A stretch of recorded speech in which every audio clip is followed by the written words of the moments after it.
เท่าอันนี้ถ้วยของแม่เจ้าเด้อจะเอาไปเด้อกินแล้วจะเอาไปเด้อเดี๋ยวจะมาเอาจบว่าต้องถ้าไหนกินจะเอาไปก้อนก็ได้จะขอคืนมากินเจ้าคือเฮ็ดหลายแต่แนวกินขอยเฮ็ดเพื่อหญ้าเพื่อพี่น้องพร้อมเนาะข่อยก็เฮ็ดเต็มหม้อแล้วข่อยว่าข่อยตักไปคนเบิดแล้วเดี๋ยวซ้ำนี่ไว้ให้แม่เจ้านี่น้ำหลายๆนี่ผู้เฒ่ามักสดน้ำเมียเก่าข่อยนั่นนะมันเฮ็ดหลายๆนี่มันเอาไปขายจะหูบ่สิเอาไปขายเฮ็ดหยังมันบ่ได้เอาไปแบ่งปูแบ่งยากินเด้มันเอาไปขายเลยมันบ่เงินผู้ใดเลยว้ายข่อยเฮ็ดจังซั่นบ่เป็นดอกเฮ้ยไปเฮ็ดอีหยังจังซั่นก็เจ้ามาดีแท้ดีบ่โอ้เจ้านี่จะมันหูจักความคันเนาะโอ้ยข่อยหูจักเจ้าหูจักแบ่งปูแบ่งยากินอู้แต่มันเจ้าประเสริฐอีหลีดีอีหลีจิตใจเจ้าก็งามเนาะยายโอ้ยที่เจ้าของของสิเถาะถึงเป็นคนหูผู้ดีหน้าตาก็ดีฐานะก็ดีโอ้ยแต่มันเจ้าจิตใจดีทุกอย่างเนาะยายสมกับอีเมลแล้วยังไงข่อยเอาเจ้าอีหลีโอ้ยเมนแล้วเท่าข่อยว่าถ้วยนี้เฮาไปถ่ายกินซะเฮาเอาถ้วยใหญ่ไปยาหากเกิดแล้วเสพหากเกิดแล้วมากินเอาถ้วยใหญ่ไปดีกว่าเท่าเอาถ้วยใหญ่ไปเอากินถ้วยน้อยก็พอดอกเฮาบ่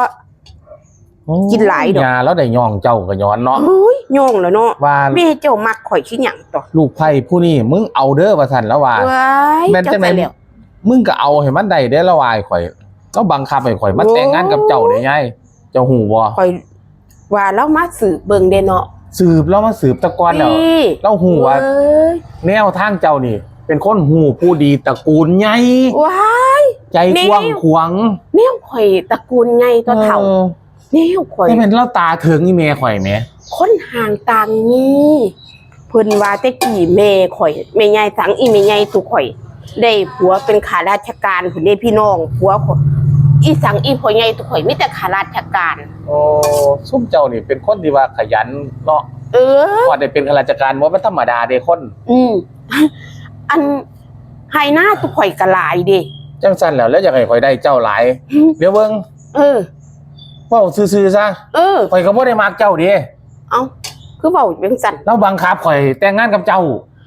บังคับขอเจ้าสิว่าข่อยให้หน้าหลายเด่นเนาะสิแม่นตัวแล้วบังคับข่อยเนาะข่อยบ่มักเจ้าดิใจจริงเว้าอยู่เดียวนี่เอาไปมั้งบ่มักกูซ้ำตอนนี้ฮะข่อยก็บ่ได้มักปานใดเด้ยายพี่แม่บังคับข่อยเนาะบังคับมันก็สิเอาด้วยบักหาเอ้ยบัดได้เถมันมักว่ากูมีไห้มีหน้าหลายมันได้บ่ได้มักกูบักหามึงแกสิเตะเถาะมื้อนี้กูใจหายเอาไปเอามาเว้าไปเว้ามามักให้หน้ากูพุ่นมันบ่มักกูตอนบักหากินศีลเงย